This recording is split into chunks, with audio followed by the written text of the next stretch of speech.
Thank you so much. And thank you for the invitation to come here today. I've been really excited about coming to this area and know more about the border. So what I'm going to do today is two things. First, I'll have a short presentation about my work, and then we are going to watch a film, because as I'm an anthropologist and researcher, but I'm also a film director, and I'm combining my work with making films based on my research. So during the day we have talked a lot about the smugglers and the migrants, and I think it's continuously important to have their voice, whether it's the smugglers, whether it's the migrants, to know their perspective and learn more. So we are going to watch a film told from the perspective of a Nigerian woman who have tried several times to reach Italy. But first, what I will introduce you slightly to not only my work, but also to how I as an anthropologist work with the concepts of smuggling and human trafficking. I'm doing my research in Nigeria and in Thailand, and it is estimated that there are between 6 to 8 places globally from where women in particular migrate to the sex industry in Europe. And I'm working in 2 of those places, southern Nigeria and northeast Thailand. I'm not going to talk about Thailand today, but often in the European context we forget that we also have people coming undocumented or smuggled from Asia and on the increase. But today I'm going to talk about the West African European context. We have seen this map a couple of times already, though this is slightly different. So I'm working with the central route, this one. And my fieldwork is right here in Benin City, southern Nigeria. And before we heard about the different migration hubs, Benin City in southern Nigeria is a significant migration hub from where many documents are made, fake documents are made, and where a lot of migrants from West Africa, they will go to Benin City and travel onwards from there using the central route. In the past 15-20 years, we have seen an increase in Nigerian women, in particular traveling from that area, and that is the group that I'm going to talk about today. So before we also talked about whether it's possible to send messages back to the migrant communities, warning them about the dangers. And because there has been such a concern with the trafficking of women into the sex industry in this particular area in Benin City and the villages around there, there has been warning campaigns for several years, warning women not only of the dangers of smuggling and crossing the Sahara and the Mediterranean, but to end up in the sex industry. So Benin City is a quite good case in talking about how migration campaigns or warning campaigns are actually working. And despite the fact that millions of dollars have been used, you can see here that there's a steep increase in migration from Nigeria. And they have a quite good knowledge about the journeys that they're going through, and still we see this increase. What is significant is that compared to other migrant groups, 25% of the Nigerian arrivals to Italy and Malta are women. And if we compare that to, for instance, migrant groups from Mali, Mauritania, other parts of West Africa, it's only 1% or up to 5% that are women. So my point is just to say that it's we need to know more. If we want to know about women's involvement in smuggling and human trafficking and how they end up as victims of human trafficking, we need to know more about the areas from where they migrate from. And we need to know why there's a significant ratio of women from some areas, and why these gendered migration systems, how they occur. So I'll also talk a bit about how that happens. When we talk about human trafficking, it's often assumed that women do not know anything about what kind of sector they are going into and that they are forced against their will to sell sex. And I'm not saying that this doesn't occur, but in the Nigerian case, you would say, and Nigerian migrant sex workers are the largest group of sex workers in Europe, with the Eastern European women and Thai women. 15 years ago, women didn't know a lot about what kind of sector they were going into. So we also have to understand the temporality of knowledge, so to speak, that many years ago they maybe didn't know so much, but now everyone knows what type of job they're going to have in Europe. And so their migration is organized through what I termed indentured sex work migration or indentured labor, meaning that they migrate knowing that they are going to pay back a lot of money when they arrive in Italy and in Europe. And I think we also pay, you can say, too little attention to the role of debt in migration, because when we talk about the poorest of the poor, that they don't migrate, what is actually a change here is that the poorest of the poor, they do migrate because they borrow money in order to migrate. And they make these indentured labor systems that they agree to pay off. The women that I work among, they borrow, depending on the quality of the document, the fake documents, the quality of the route, and the quality of the labor that they have been promised, between $12,000 and up to $70,000. And they have to pay off those money over 2, 3, 4 years. So it's a system of indentured labor migration that we have known for many, many years when we talk about migration. But this is a continuity of that.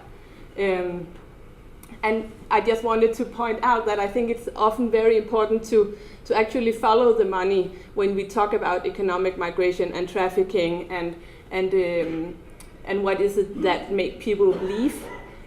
So per client, a woman working in Lagos in Nigeria, she gets $3 per client, $27 in Barcelona, and $91 in Copenhagen in Northern Europe. So it's also to say that that if we follow the money, we of course understand even more why these women continue to leave.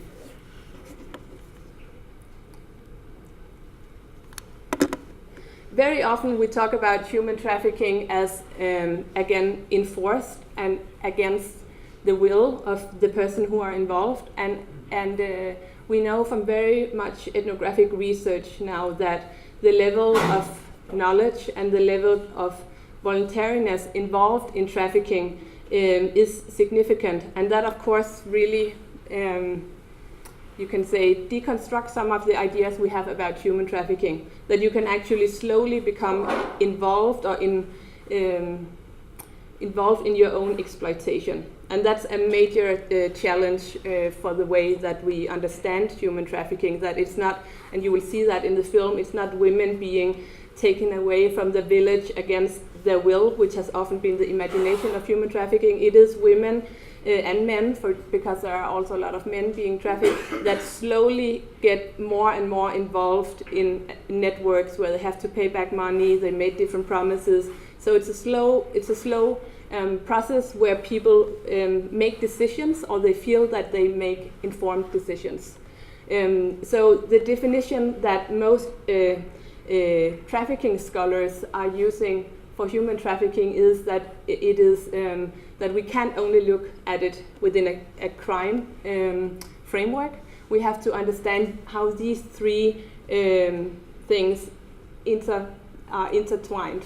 The drive for cheap and flexible labor, the state concerns to maintain borders, and that points to the two earlier presentations, how I have worked with human trafficking for 15 years, and while I've been doing that, the prices that the women, there's an increase in the debt.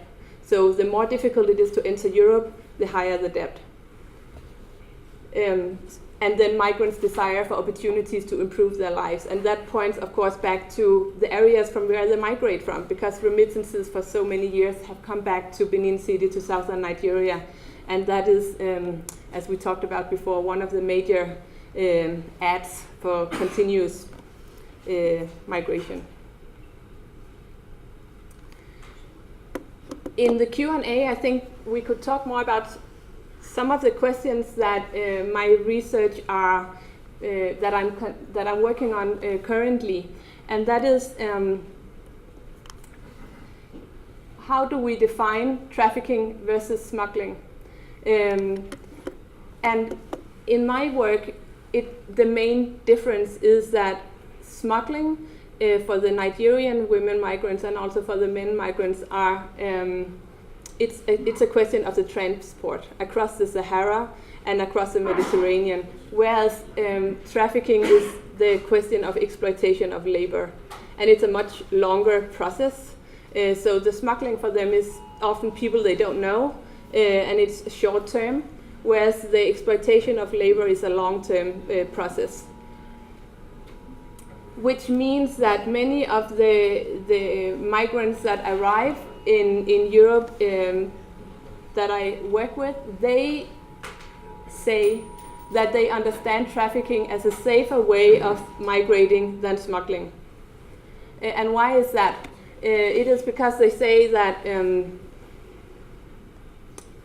when you're going to work for someone and you owe that person money, you are an investment.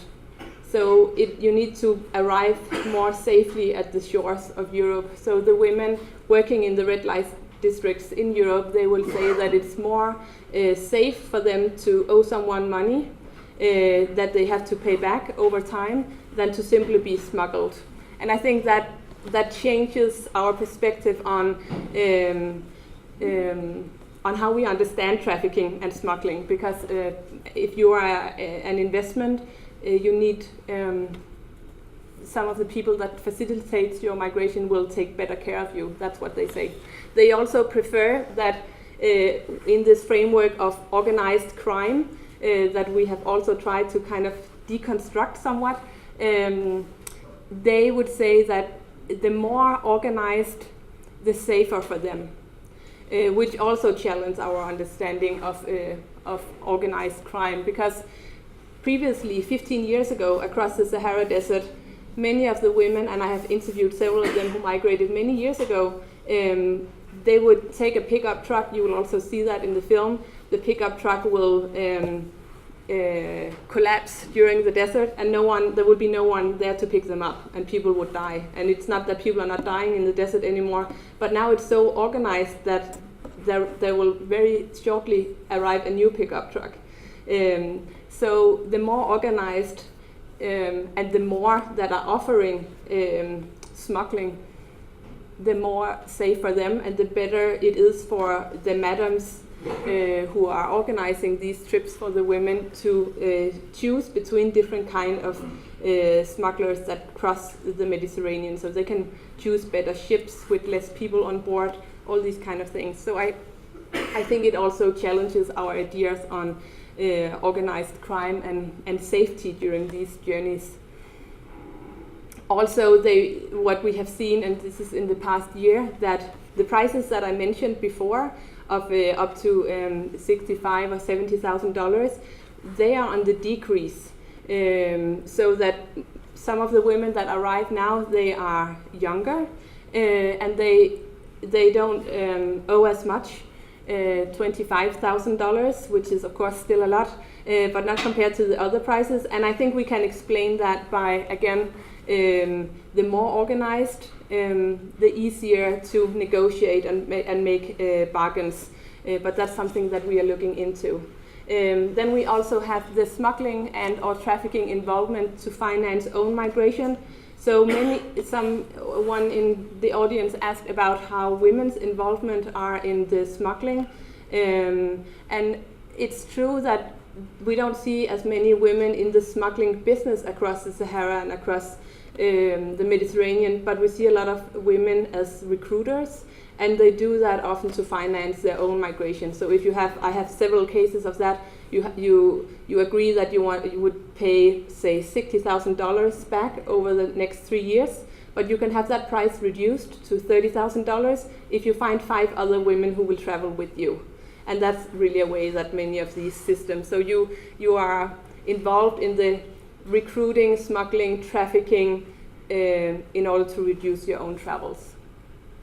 And then maybe of interest to you, in terms of your border, is that many of the Nigerians are now considering, and we don't know if they will actually do that, but many of the people that I have interviewed, they say that they would consider going elsewhere because it's simply becoming so difficult to get to Europe.